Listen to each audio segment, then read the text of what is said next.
Welcome to the world's first Straight Talk Solarcast. This is your go-to podcast for answers about solar. Brought to you by Solar Harmonics in Northern California, who invite their customers to own their energy by purchasing a solar panel system for their home, business, or farm. Each episode, we discuss questions facing people making the decision to go solar. The solutions to your questions are given to you straight by one of the leading experts in the solar industry, Jamie Duran, president of Solar Harmonics. Feel free to search our library for answers to questions that you're facing when considering solar. And now, here's Adam Duran, our host with the questions, and Jamie Duran, our solar expert with Straight Talk Solarcast. Hello, Jamie.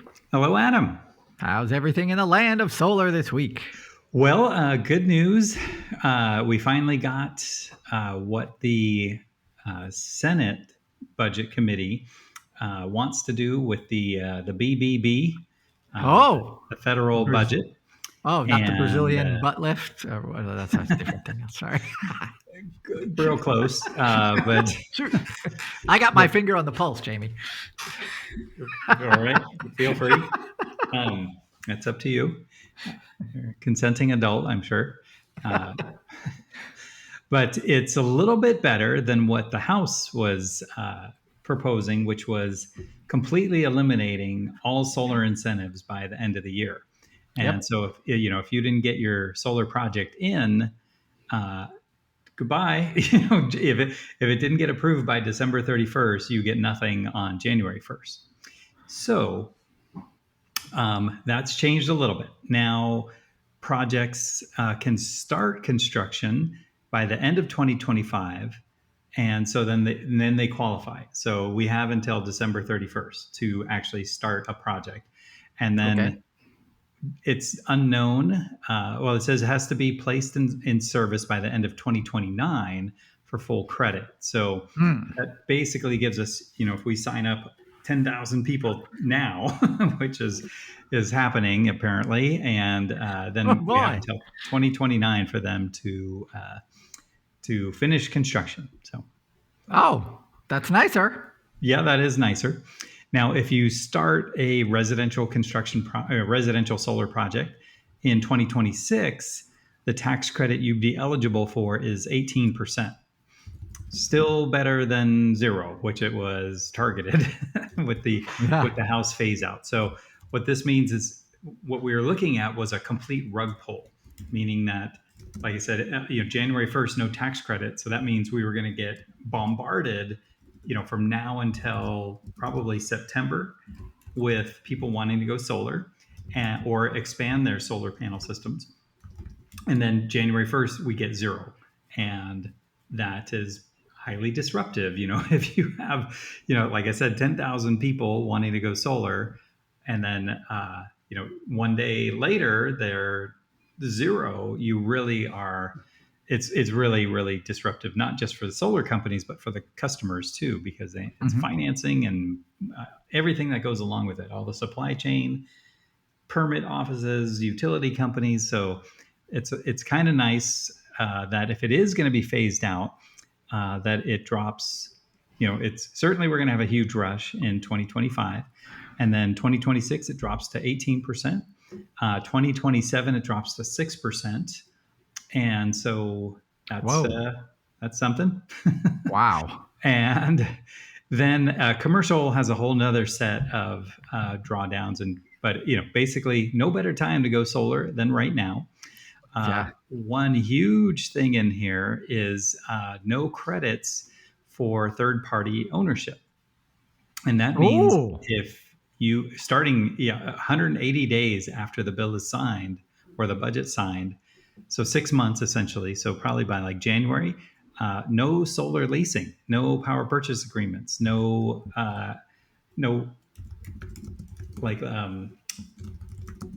nonprofits going solar and then kind of having their tax credit be owned by somebody else. That's all done. And so that's it's not great news if you are in the solar leasing business. Sunrun, their stock dropped 44% from the previous 44%. And so it's down around $5 a share. So if you were looking for a bargain, might be a good time. But wow, that is brutal, because lots of solar companies only do solar leasing, especially outside of California, and those ones are pretty much done. And that could be why Mosaic Solar, maybe they had some head notice that that's what the Senate was going to be proposing, and they just got ahead of it and said, yeah, that's what we do, and we're not going to do it anymore. And so, in any event, we'll see what happens as usual. But it definitely looks like no more solar leasing. And you would have to own the system in order to get the federal tax credit. And then, we'll see if the next step in this is that it goes back to the House for another round of approvals, and it is expected to get signed almost immediately and approved by the House, and then it goes to the president, and he wants to, or he's indicated that he wants to sign it on July 4th. And you probably already know, but this BBB, your Brazilian, is it has a lot of other things in there that people are really upset about. So, so we'll see what happens. We'll see what gets approved and what gets reduced or what gets eliminated. But it's not a done deal, slam dunk, that it's going to get approved. So we will see what happens. But I mean, this is just the latest. And so, as I always say to everybody listening, feel free to go solar and now, or expand your solar. And anytime you're thinking about it, now's a good time. And so that's, it will get worse from here.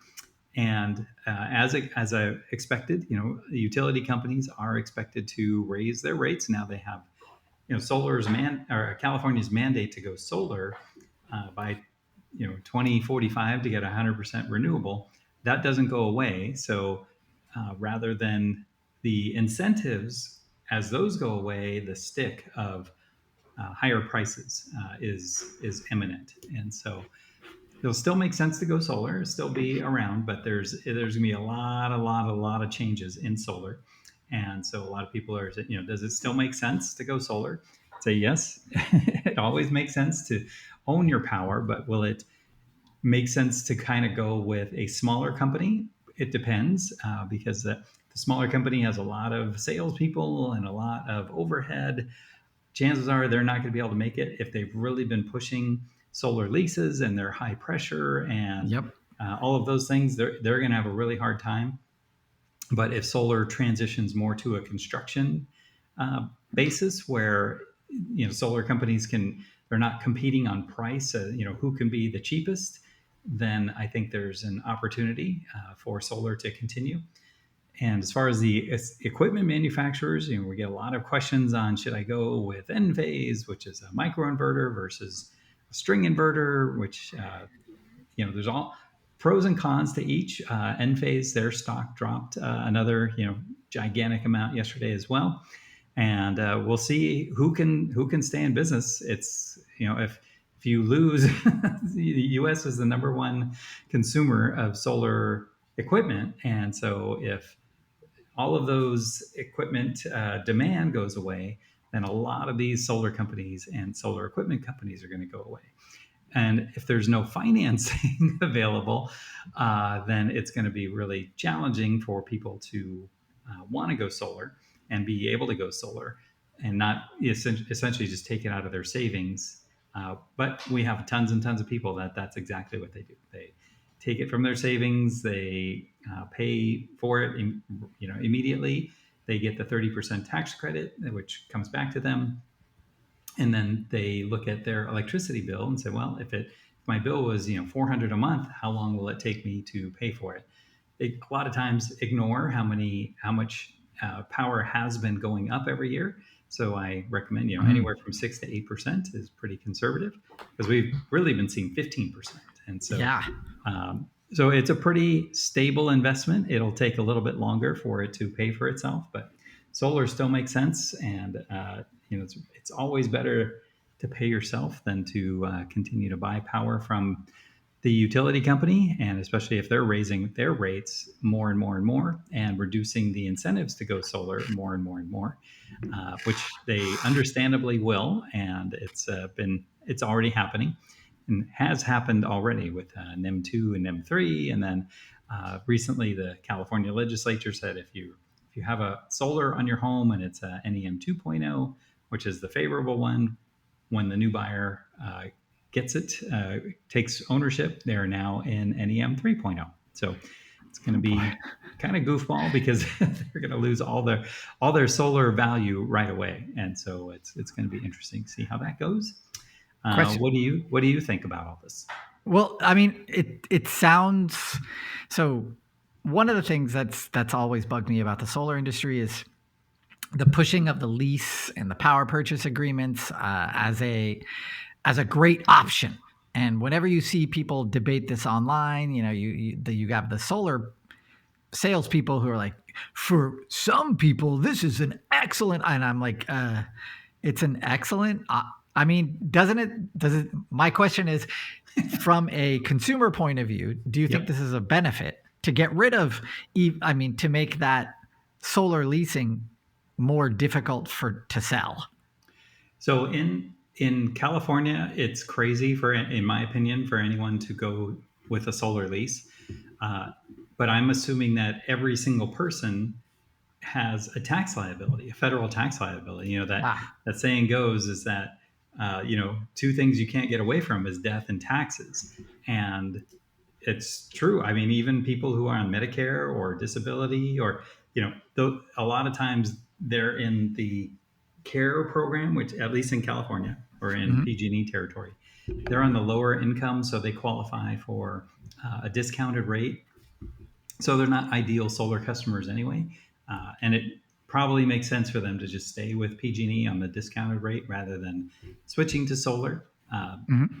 Financially speaking, we're always unfortunately in solar discussions, it always ignores the environmental side. But on the financial side, it's just, if they have a tax liability, even if it's not, $20,000 a year, it still is going to make sense for them to go solar because the tax credit won't expire.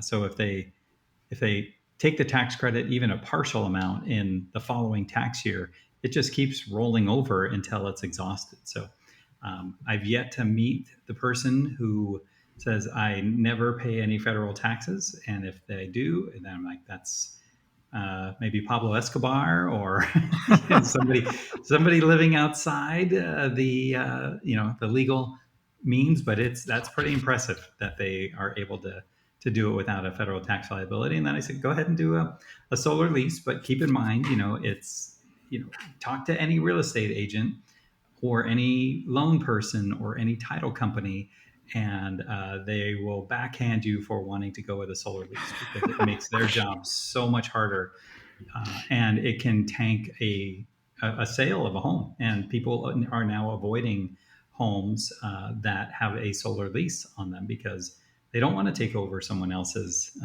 loan. But we've talked about solar leases 100 times, so it's of course. But now it'll be going away if this gets all approved. So wow. Yep. Very interesting. Thanks, Jamie. Always exciting. So we'll keep an eye on that for everyone. Definitely. Excellent. Okay, we're going to wrap it up there. Thank you for taking a few minutes more out of your week to learn more about solar. Jamie always says there's something happening in the land of solar every day. So wow. Every week we prove that true. Good job. If you have a question for Jamie for an upcoming episode, go to our Facebook page, Straight Talk Solarcast. Send us a message through there.